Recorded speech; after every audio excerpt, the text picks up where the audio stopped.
We don't use it. This is Employee Appreciation Week, so we have different events every single day. I met Jonas a month and a half ago, and wow, I said, we could probably work him into our Employee Appreciation Week because he's a motivational speaker. He's also a magician. He's going to kind of incorporate the two. So why don't you welcome Mr. Jonas Cain. Thank you very much, Jeff, for that wonderful introduction. I'm excited to see what I'm going to do now. It's been said that our assumptions act as windows to the world. Now, it's also said that unless we scrub those windows from time to time, well, eventually no light will be allowed in. But the cost of any worthy endeavor reminds us that we must let go of our preconceived notions, opening us up to a whole new world of possibilities. Oh, excuse me, a whole new world of possibilities. Thank you very much. Once again, my name is Jonas Cain, and I'm excited to spend the next half hour with you folks. We will be testing your imagination. That's right, Carlo, that's right. Testing our imagination to see if we can let go of some assumptions that are perhaps holding us back in certain areas of life. Now, to try this out, we need to see if we're all willing to work together. I need someone who has a good imagination. Let's see, right over here. You have a good imagination. I sure do. Yeah. You can stay right there for now. Louisa, correct? Louisa? We met earlier. I'm not psychic. Louisa, I'm going to shuffle through the cards. Wherever you say stop, that's going to become your card. Make sense? Okay. All right, so you just say stop any point you like. Stop. Right there. Stop. Take a look at your card. Don't forget what it is, but don't tell me what it is. Yeah. I'll show the people around you as well, just in case you forget. Please hold out your right hand. Yep. You're going to hang on to the cards, and you're going to place your other hand on top, and now you're going to join us at the front of the room. Give Louisa a nice big smile. That's perfect. Now you have a good imagination. I definitely do. Let's recap what happened. Louisa had a free choice of any card. As soon as you looked at the card, you took the cards from me. You've been holding the cards this whole time. True. That's true. There's no way that I could know what that card is. Also, there's no way that I could have maybe snuck it out somehow, right? Right. Seemingly, because inside my pocket, inside my wallet in my pocket is a lone playing card. Louisa, do you believe that this card could possibly have your card printed on it? Is it possible? It is possible. She knows. She understands that it's a magic show, so of course it's possible. And of course it's possible because all 52 cards are printed on this card. I love your face. There's even... It's magnificent. You see, there's more than one way. It's easy to be successful and confident, but it's impossible to fail. We even have the Joker on there. Did you choose the Joker? No. But you could have been. You could have been the Joker. In fact, what card did you pick? It's okay if you tell us. I'm not telling Oh, no. you. She doesn't want to tell me anymore. Well, that's okay. That's okay. You don't have to tell me. Because you did see one of these cards, though, right? Yes. You see, that's all I really need to know. Because that tells me that you were the right person for this. Because someone not as willing as you, someone with not as good of an imagination, this would not have worked. You see, it's easy to be confident when there's no way to fail, but it is possible to fail with this trick if you didn't see a card. You know what your card is? Yes. You may turn the cards face up, spread the cards, and count how many of your card. Yep, you can turn them face up, and count how many of your cards you find in this deck. Okay, guys. Oh. That was very good.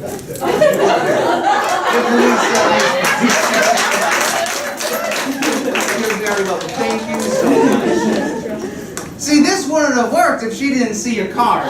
You're a great team member. Thank you so much. You're one more big fan. Are we all having fun, yes? Yes, Yes. Well, we are here today to have some fun, but we're also here today to talk about some ideas for working more effectively together. Now, the magic that we just saw starts us on this talk, right?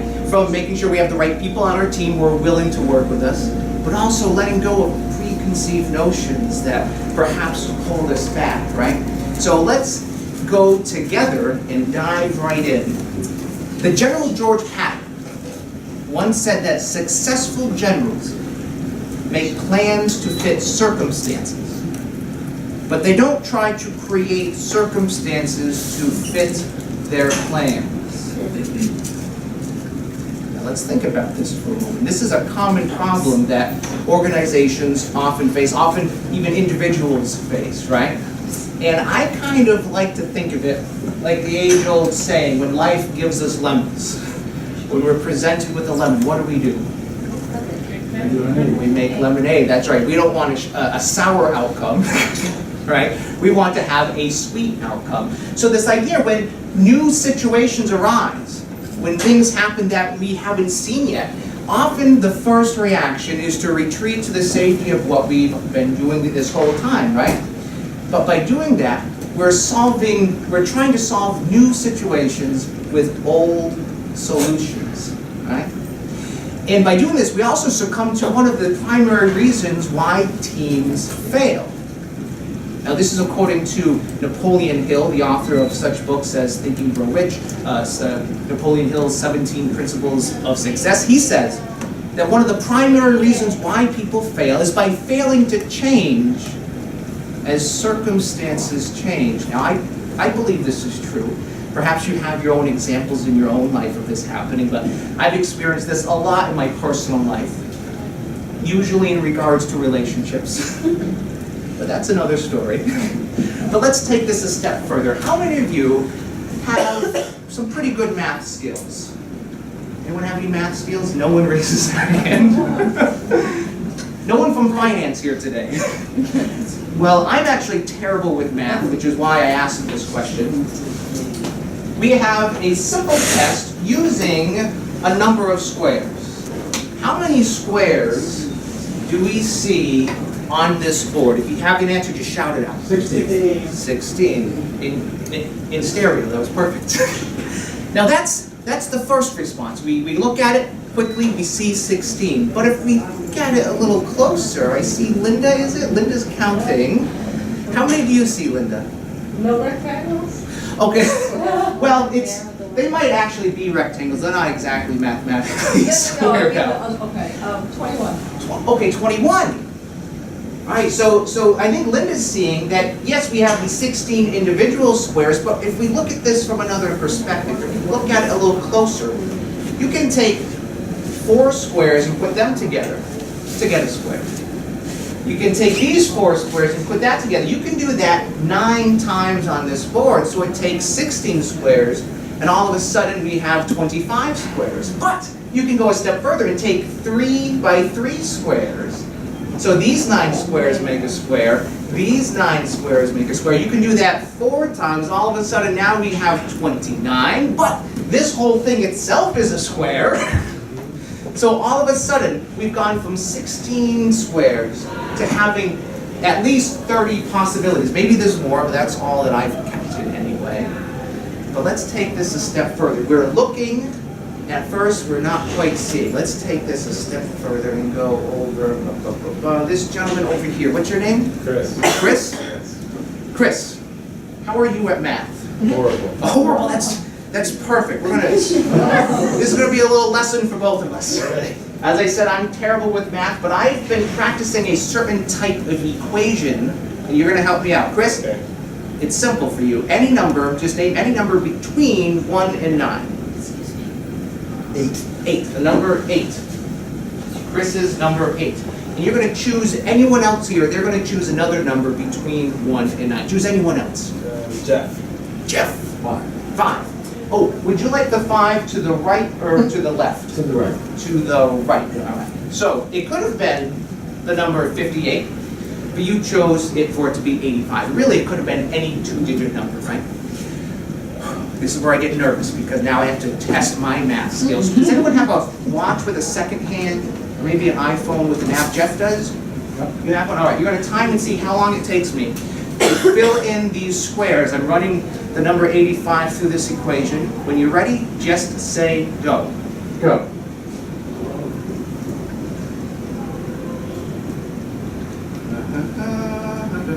You can read my writing after this.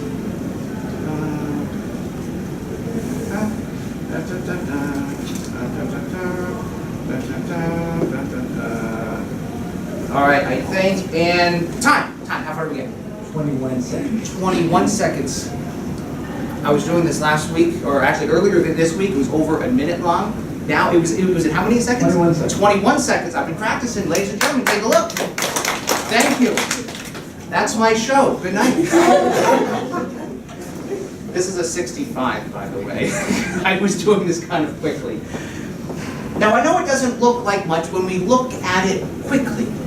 But if we take the moment to take a step back and look at this from another perspective, we're going to, oh, this is an 8, by the way.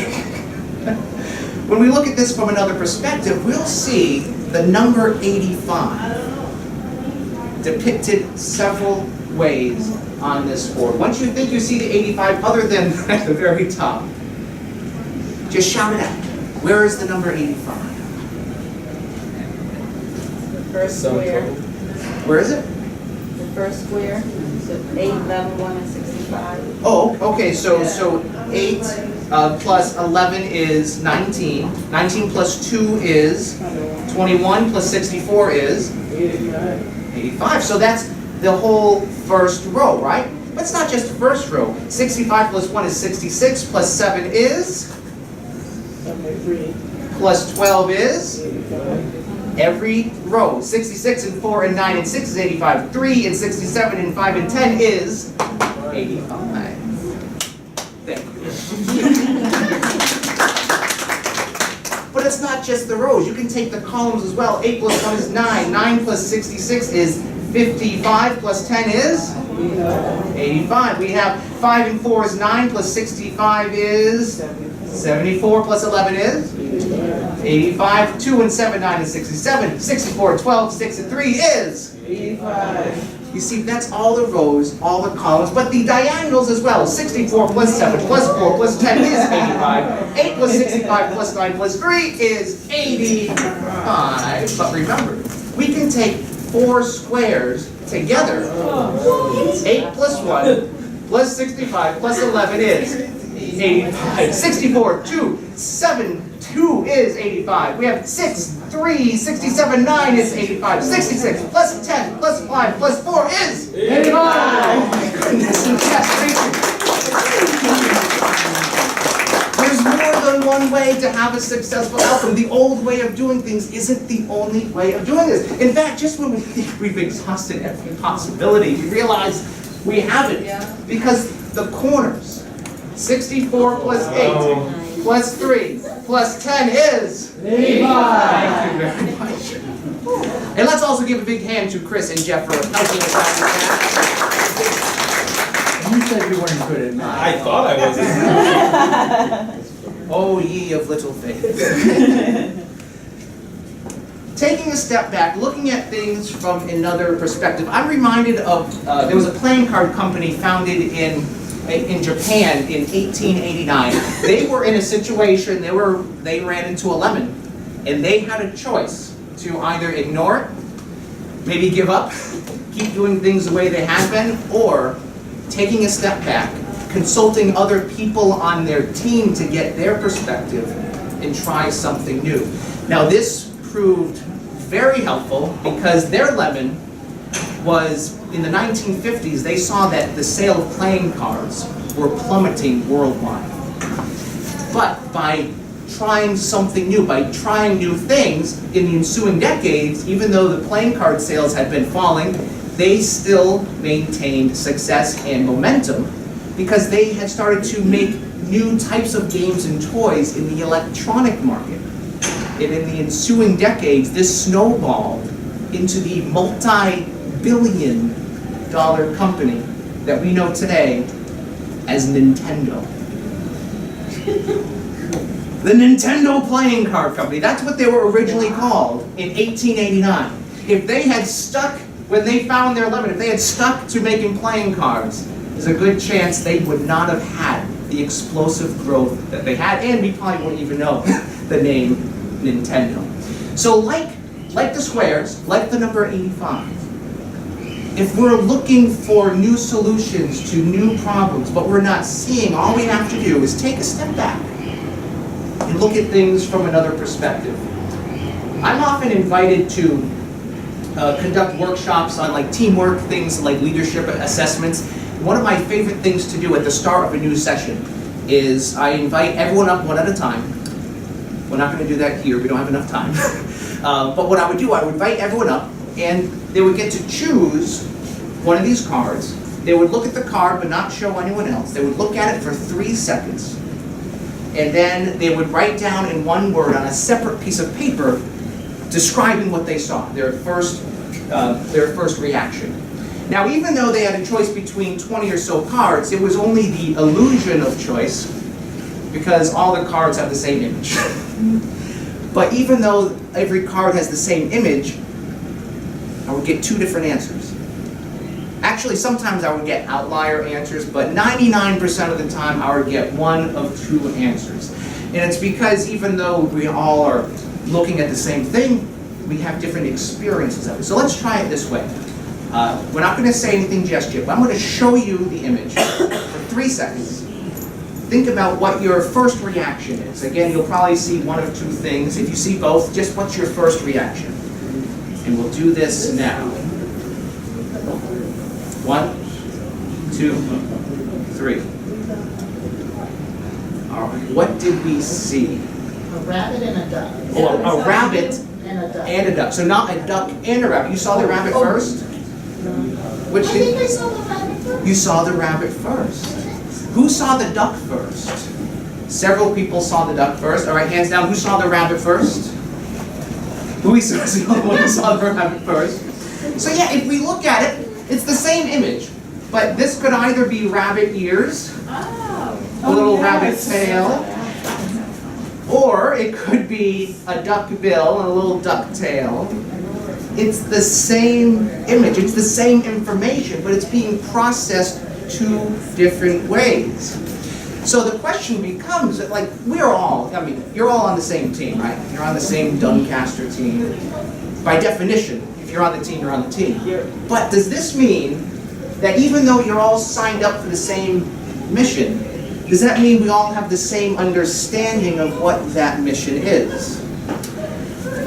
Now, it kind of reminds me of the problem with communication. Again, because if we're talking about the same thing having 2 different responses, one of the biggest problems with communication is the illusion that it's taken place. There's a story of an elderly couple, a husband and his wife, off on a leisurely stroll under the moonlight.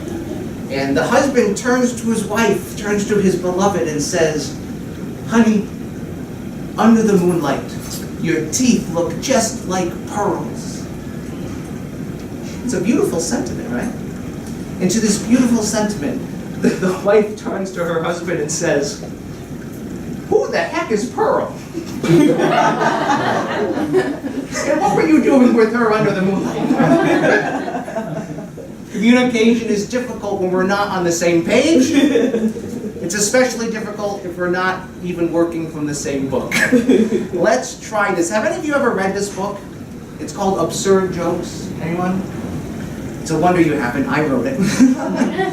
Hasn't caught on yet. It will, it will. Think positive. It's actually a collection and editing of some of my favorite jokes throughout time. I've Jonasized them, made them my own. I won't tell you all of them. I'll just tell you a couple. I attended a wedding of 2 antennas. The ceremony was pretty nice, but the reception was amazing. But seriously, folks, it was an emotional wedding. Even the cake was in tears. Oh, gigantic roads from the back. Hi, nice to see you. All right, we've been doing a lot over here. Let's go over to this. Hi, what's your name? I'm Jonas. Nice to see you, Elizabeth. Elizabeth, I'm a little chilly. Here's what's going to happen. I'm not going to make you read a joke. I promise. But I am just going to flip through the pages of the book. And wherever you say stop, that's going to become your page. Make sense? Okay. So just say stop wherever you'd like. Right there. Are you happy with this page? The bookmark goes in. I'm going to have you look at the first word of the page. So again, don't look at an entire joke, but just the very first word. And don't tell me what it is. Do you see the first word? All right, so I can take the bookmark out. You may hold on to the book. All right, so Elizabeth is thinking of a word. Is it possible that I could know Elizabeth's word before she even saw the word? Is that possible? Yeah. Of course, it's a magic show, right? I like your attitude. Just like before, inside my pocket I have a piece of paper. And on that piece of paper is written a word. As soon as Elizabeth, as soon as you say the word, I'm going to take the piece of paper out, I'm going to open it up and show everyone your word. Are you ready? What is your word? What is it? Dwarf. Dwarf. Dwarf. All right, let's take a look and find dwarf on this piece of paper. In this dictionary, we have the word D-E-D-A. Ladies and gentlemen, it's dwarf in the D-A. This is an abridged dictionary. Maybe it's not in here. Oh, there it is! Ladies and gentlemen, thank you very much. You may keep the book as a souvenir. Oh, wait, I dropped it. Thank you. You see, what I said was true, right? I said a piece of paper in my pocket was going to have her word written down, right? What I said was true, but your experience of what I said was different. You see, the problem with communication is when we interpret things differently than they were originally intended. Again, I've experienced this in my everyday life. Again, usually in regards to relationships. Perhaps that's why I'm not married anymore. I miss her. But by taking the time to take a step back and not just listen to what other people have to say, but to also, before we break from the meeting, make sure that we have an understanding of what everyone actually meant by what they said. Because if we can do this, and we follow through with it every day, the results can truly be magical. Now, I think we have just enough time. I'm going to teach you folks how to do a magic trick that you can take this back home to your family, or you can perform this for your fellow staff members who aren't here. You can amaze them. I'm going to show you what the trick would look like, and I'm going to tell you how to do it. So let's say we have a lemon, which we do. We have a bottle of water, and we have a duck or rabbit. So we have three objects, any three objects. This is the way the trick would work. I would leave the room. One of you would come up and would point to one of the objects, and everyone would concentrate on that object. They would take their hand away so that they're not giving me any clues. Someone would call me back in the room, and even though I was out of the room, even though I wasn't peeking into the room, I would know 100% of the time what object was just chosen. And I could do this multiple times, and it would work every single time. It sounds amazing, right? It sounds impossible, right? But it is possible through teamwork. It's possible through calibration, making sure that we understand what's going on. It's said that the most important language in the world, in business, is the language of the customer. The idea, if the customer is speaking Chinese, we better not speak Swahili. For a team then, in an organization, I would say that the most important language is the language of the team. So the question becomes, is everyone on our team speaking the same language? That's how this trick works. You see, it's not a solo effort, this is a team effort. I need what we call, it's a technical term, we have someone who is in cahoots with me. Cahoots, technical term. A secret helper who helps me, who is on my team. So they are paying attention. They're just someone sitting in the audience. They're sitting down in the audience. But this team member and I have a new language that we've worked out for ourselves. And the new language is, the duck rabbit has a new name. It's not called Duck Rabbit. It's called Come On Back. Now the lemon has a new name too. Its new name is All Right. The bottle of water has a new name. It says Ready. So when my secret helper calls me back into the room, they're going to say either come on back, all right, or they're going to say ready. So essentially they're telling me what the object is without anyone else knowing. But this is only possible by understanding this language, right? By taking the time to understand these established ideas, but giving them new ideas depending on the needs of the organization. Now, there will be instructions for how to do this trick on a website that Jeff is going to pass around to everyone, or maybe you already have. You'll also be able to see on that website a video of today's presentation. It's being recorded. Everyone say hi. Hi. So you'll get to say hi to yourself. So there'll be instructions for how to do this trick, as well as some reminders of some of the concepts and ideas that we talked about today. With that in mind, I'm going to leave you folks with one last piece of encouragement. Because when life gives us lemons, this is kind of a little test. What do? We make lemonade, that's right. Because here is the deepest secret that nobody knows. And here is the wonder that's holding the stars apart. In your organization, whatever your lemon is precisely what you must face together. Because when you do, you'll find there waiting for you what you've been looking for this whole time. Now, in this case, it's a playing card. Louisa. I still don't know what your card was. Do you remember what your card was? Yes. For the first time in a loud voice so everyone can hear, what card are you thinking of? It's the Ace of Hearts. The Ace of Hearts. Are you sure it wasn't the Two of Hearts? Oh, it was the Ace of Hearts. Oh, thank goodness we have the Ace of Hearts. Thank you so much, Lisa.